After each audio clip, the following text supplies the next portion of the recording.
Welcome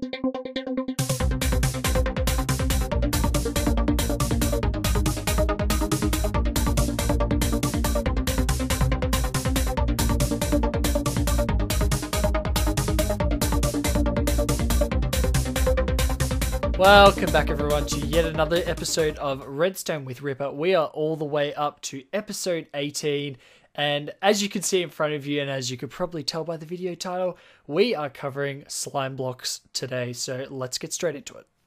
So to start guys, just a quick apology about why I did not have Redstone with Ripper last week. I explained this in my Sorum server episode. Unfortunately, it was just too much last week. I just had way too much on, and unfortunately I just didn't have the time to sit down and actually record an episode. But we're back this week doing slime block stuff. The mystical slime block actually introduced in our current patch. Technically we are in 1.8, introduced in the 1.8 patch, although to be fair, the slime block has been around for quite a few months, of course with the introduction of the snapshots. I believe it's at least been around for a few months now. I'm not sure of the exact time frame, but we've had this thing in the game for a while. Now, its basic properties, I just showed you one. It's bouncy, so you bounce a bit on it. You know, if you drop from higher, you bounce a bit higher. Drop from even higher, you bounce really high. Of course, if you hold shift like I did there, you stop bouncing, but in survival, you actually take damage from that. So the best way to do it, and I'm going to hold the jump key now. If you hold the jump key, you just go to a normal jump like this, and then after that you can hold shift, just like that, and you'll be able to move around. And the slime blocks also slow you down, so that's another additional effect.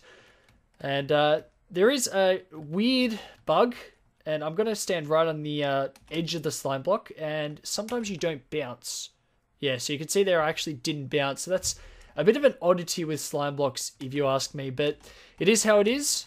So that's the kind of basic applications of it, or the basic mechanics, should I say, of it. How can we apply this to Redstone?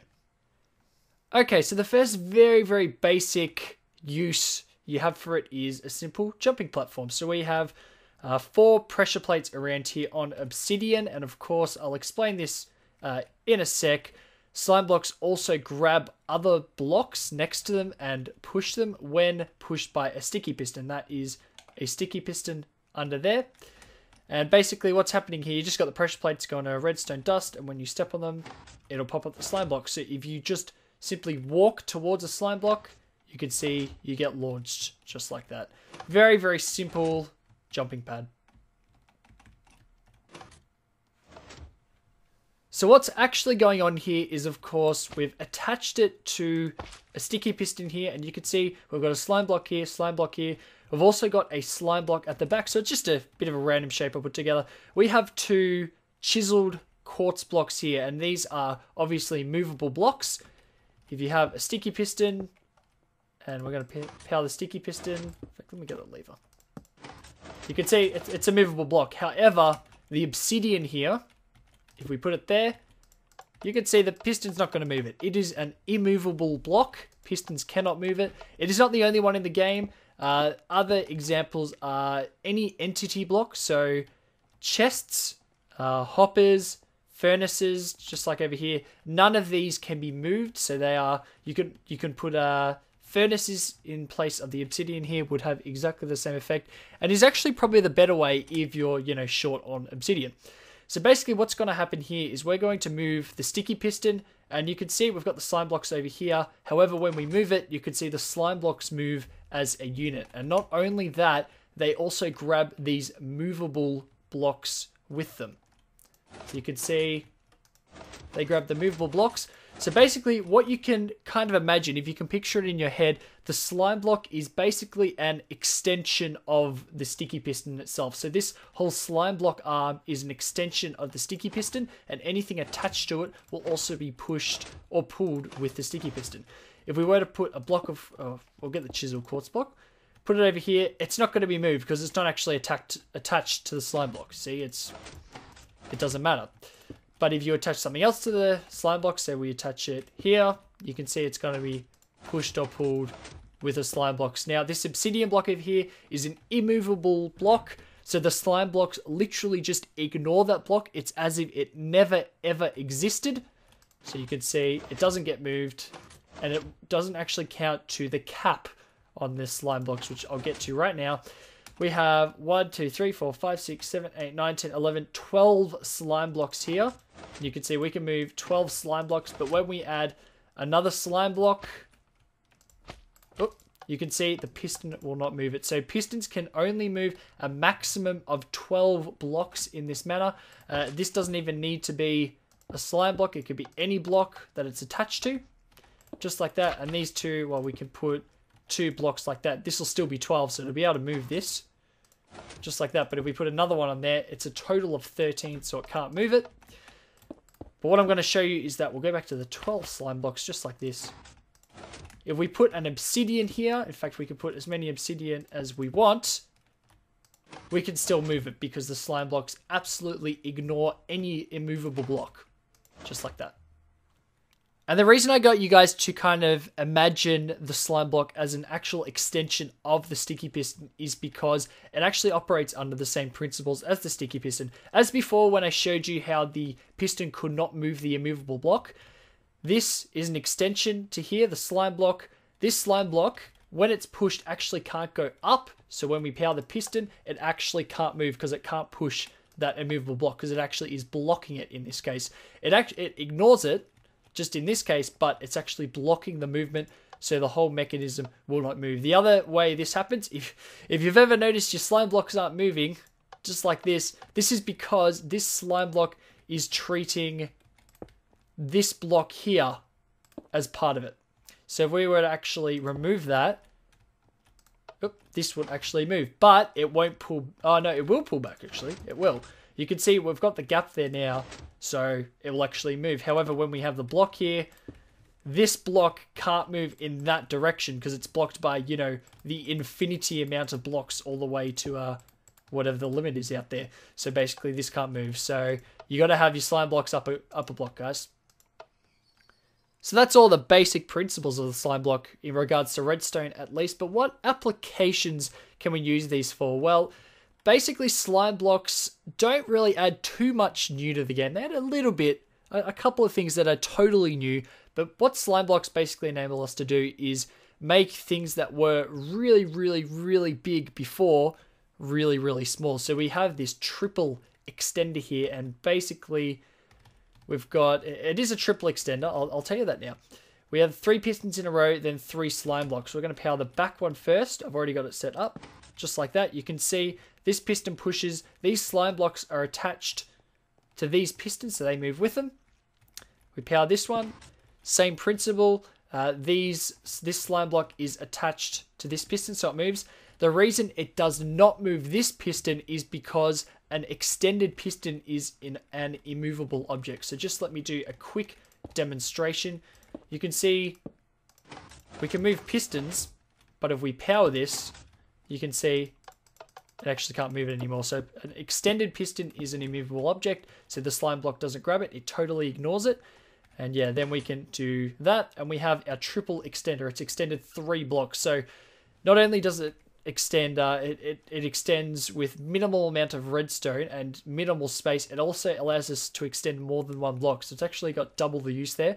And then we actually retract them in the reverse order. Now we can actually hook this up to a proper circuit, which I'll have to think about. So give me a sec here, guys. Okay, so I figured it out finally, guys. I was trying to wire it above, but it's too hard because of all the bud switch crap that goes on. But basically, 4 ticks to this piston, 2 ticks to this piston, and 0 ticks to this piston on the outside here. And I haven't actually tested this yet, but I'm pretty confident it will work. Yeah, it should work, just as expected. Yep. And yeah, if you tuned in to the piston extenders episode, so it's actually over there. Can't quite remember what episode number, but make sure, but go back and check out the playlist, and make sure you go check out the multiple extenders episode. Basically, you'll know that you'll need a 2-tick delay in between each piston. I'm mixing up my words there, and this will work pretty nicely. So we've got the beautiful triple extender there. Too easy. Okay, guys, so my next little build here is something that is completely new in regards to redstone, with the addition of the slime blocks, and that is flying machines. This is a very, very basic design here, and it has a regular piston pushing that way. It has to be regular. Sticky piston will just oscillate and just won't give you anything. Sticky piston this side, the machine is going to fly that way. So you want a regular piston pushing the way you want to go, and a sticky piston pulling the way you want to go.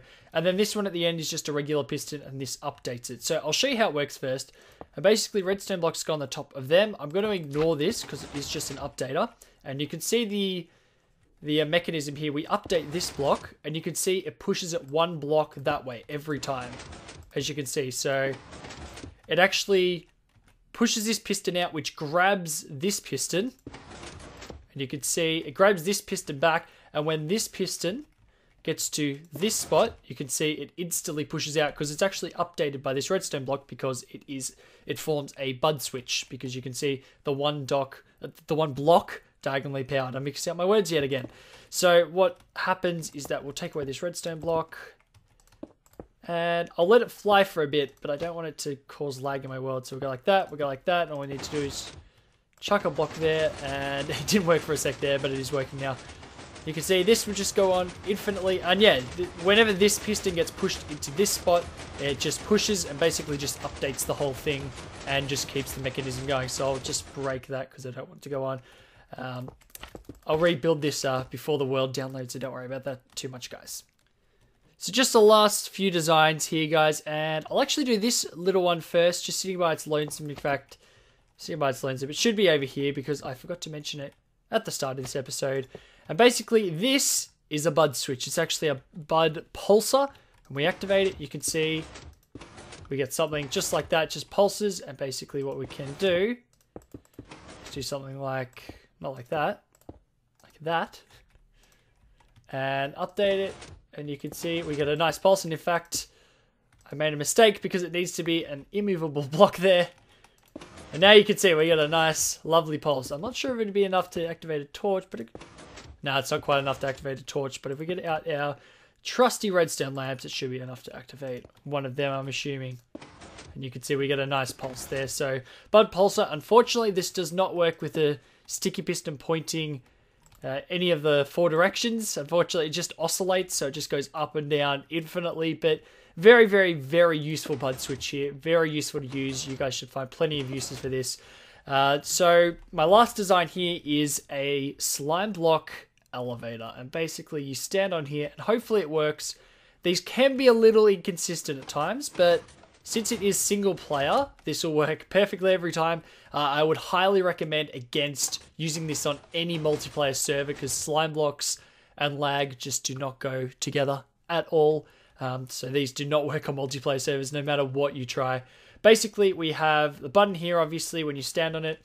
A 4-tick delay to a Jeb door mechanic. And basically, the Jeb door mechanic is you power the block that the upwards piston is going to, or the door closing piston in this case, where we're actually just being put. The slime block is the door closing piston, if you were to explain it in terms of a Jeb door. Basically, you power that one first, and then the 2 ticks to the next piston.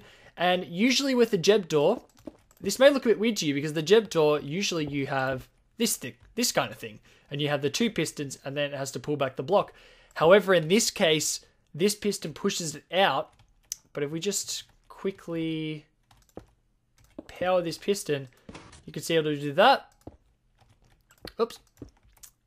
It'll push outwards like that, and then because of our timings, this will actually retract, and we actually don't need the other piston there to retract it because this slime block actually retracts this piston, so we can actually save a whole piston in this process. It's really nice, really nice. So basically, we have the 4 ticks go to that, and there, and in effect, this is 6 ticks total, and then you have to use 6 ticks from then on. So I'm using 4. Then I'm using 2 torches, which are 1 tick each. So this is 6 ticks all the way up to that. And then you have another 2 ticks to there, and that works perfectly. You can repeat the 6-tick delay all the way up to sky limit, as high as you want to go, and it will work forever, at least on a single player server. Again, probably won't work on a multiplayer server, so just letting you guys know that. And that just about wraps it up here, guys. So thank you very much for watching. I hope you enjoyed this episode. It was a fairly basic foray into slime block mechanics. I wasn't going to go too complicated. I just wanted to show you kind of some of the applications, but there are plenty of YouTube videos out there with some absolutely crazy slime block stuff. I know a YouTuber by the name of Cube Hamster has some absolutely crazy slime block stuff. If you have not seen Cube Hamster's channel, I'll actually leave, if I can remember, I'll leave a link in the description. Please go check his stuff out if you are interested in all this slime block stuff, because he makes some absolute crazy stuff that I just can't even fathom. So yeah, there's other stuff out there as well. You just got to go out and find it. So yeah, thank you very much for watching, guys. I hope this was helpful to you. I hope you enjoyed. And apart from that, I'll catch you next time. See you later.